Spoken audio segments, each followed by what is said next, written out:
meus queridos, é muito bom estar com vocês para mais uma aula de história. O assunto que nós vamos ver hoje é bem atual e está relacionado com o pós-Guerra Fria e com o início desse mundo globalizado. Hoje nós vamos estudar sobre o terrorismo, as migrações e os extremismos que marcaram as últimas décadas. Vamos lá para o início da nossa aula? O início do século XXI está marcado pela globalização em vários setores: economia, informação, transportes, vestuários, restaurantes, músicas, entre outros. No entanto, com esse processo de globalização, esperava-se uma diminuição da desigualdade social e dos radicalismos, como por exemplo radicalismo político, religioso, cultural. Mas, no entanto, não foi isso que aconteceu. Essa globalização acabou reforçando ainda mais essa desigualdade e esses radicalismos. E a principal consequência disso tornou-se o medo da violência, a invasão de privacidade, o medo de não ser aceito e ainda fazer parte desse grupo de não aceitos. O primeiro exemplo desse radicalismo é o terrorismo. Mas o que é terrorismo? Terrorismo são atos violentos cometidos por pessoas ou grupos a fim de causar medo e danos materiais a um estado ou uma população. O termo surgiu durante a Revolução Francesa a fim de designar as facções mais radicais do processo revolucionário entre 1793 e 1794. Essa definição voltaria após a Segunda Guerra Mundial para nomear grupos separatistas ou de esquerda que usavam da violência para reivindicar seus direitos de emancipação. A partir de 1970, esses casos aumentam mais, pois as guerras tradicionais deram lugar a essas ações terroristas, que são praticadas por grupos, principalmente políticos, que desejam defender ou destacar as suas causas. No final do século XX e início do século XXI, o terrorismo passa a ser caracterizado pela sua extrema violência, pois passa a voltar-se contra pessoas comuns e que não têm relação direta com a sua causa. Entre as principais ações terroristas que aconteceram nesse período, nós podemos destacar que elas foram praticadas contra o Estado ou por defesa dele, e também por questões nacionais e internacionais. Entre as ações terroristas mais marcantes, podemos destacar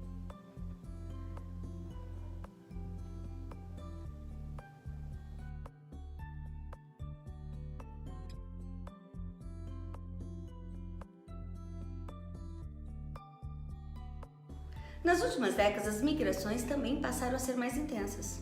E você sabe o que é migração?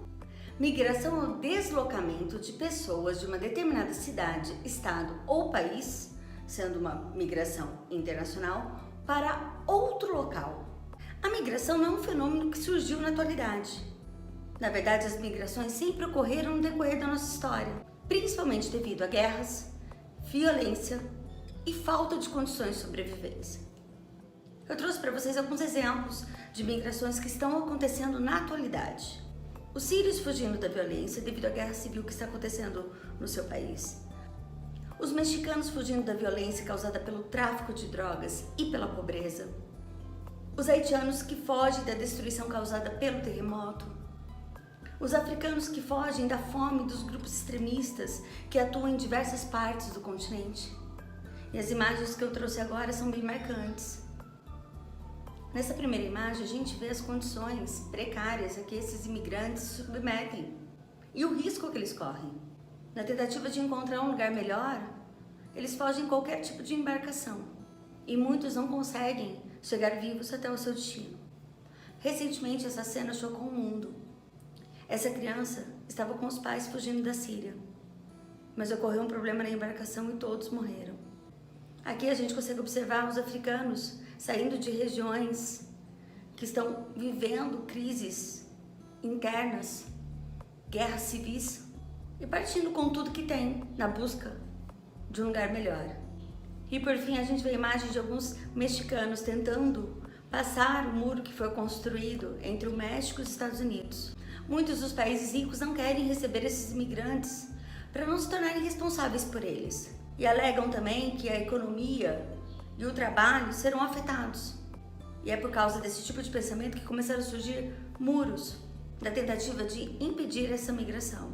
Esses muros podem ser feitos de cercas de arame farpado, concreto, mas independente da forma como foi construído, eles são patrulhados diariamente, dificultando ainda mais esse processo migratório. Assim, os países alvos desses movimentos migratórios defendem as medidas impostas, alertando para o perigo econômico, para a possibilidade do terrorismo, para a estranheza da língua, dos costumes e da religião que vão destruir a cultura nacional. Um outro ponto muito presente no século XXI é a xenofobia. Xenofobia é a valorização de tudo que é relativo à nação, ou a tudo que é nacional. Por esse motivo, a xenofobia pode ser definida como a aversão ou a hostilidade a indivíduos estrangeiros, ou seja, pessoas que têm características físicas, étnicas ou culturais diferentes das características consideradas nacionais. Dessa forma, a gente pode dizer que o nacionalismo, a xenofobia e o racismo se entrelaçam, formando características de sociedades fanáticas ou extremistas. Então, como a gente pode ver, uma característica marcante da xenofobia é o racismo. E ao contrário de todos os avanços da biologia, que mostram que os seres humanos são iguais, ainda existem grupos que defendem a superioridade de uma raça. E isso porque o termo raça já nem é mais utilizado para a distinção entre os seres humanos. O racismo também não é algo atual, ele tem as suas raízes históricas. Desde o século XV, quando foi utilizada a mão de obra escrava negra para trabalhar aqui nas colônias americanas. No entanto, a partir do século XIX e século XX, ele aderiu a um status de teoria, ou seja, passou a ser justificado cientificamente. O darwinismo social, que foi utilizado para o processo imperialista. No caso da América, que, como eu já havia dito, utilizou a mão de obra escrava no século XV, o racismo sempre esteve presente e está presente até hoje. Apesar de campanhas de mobilizações e até de ser considerado crime, a prática ainda é muito comum. E isso ocorre porque uma nação ou um povo se acha superior ao outro. Um exemplo disso foi o nazismo e a teoria do espaço vital e da raça superior alemã, a raça ariana, imposta por Hitler.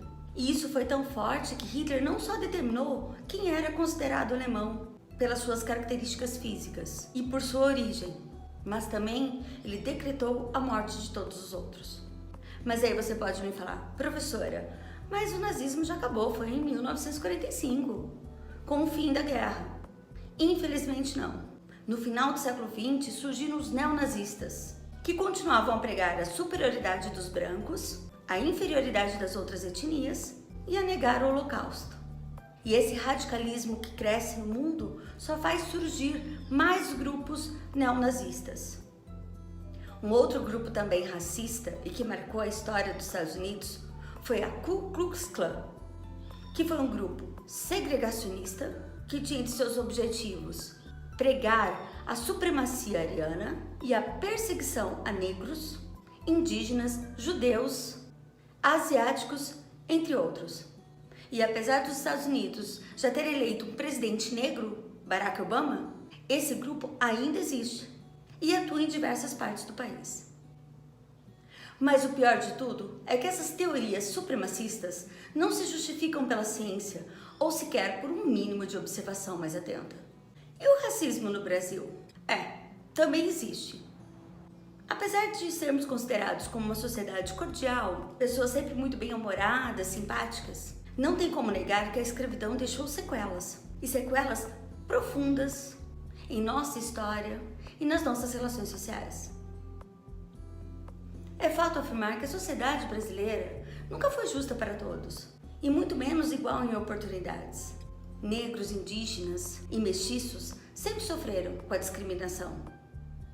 Com a nova república, essas questões passaram a fazer parte dos debates políticos, principalmente com o restabelecimento da democracia a partir de 1985 e com a Constituição em 1988, permitindo que afro-brasileiros e indígenas conquistassem um pouco do que lutavam há muito tempo, que é o respeito pela sua história, pelas suas origens e os seus direitos como cidadãos brasileiros.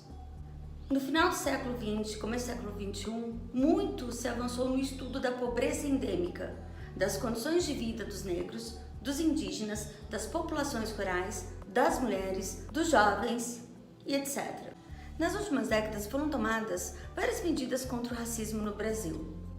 Entre elas podemos destacar campanhas de conscientização que visam uma sociedade mais justa para todos e que também tem por objetivo um novo olhar sobre os problemas da desigualdade social, da discriminação, do racismo e da xenofobia.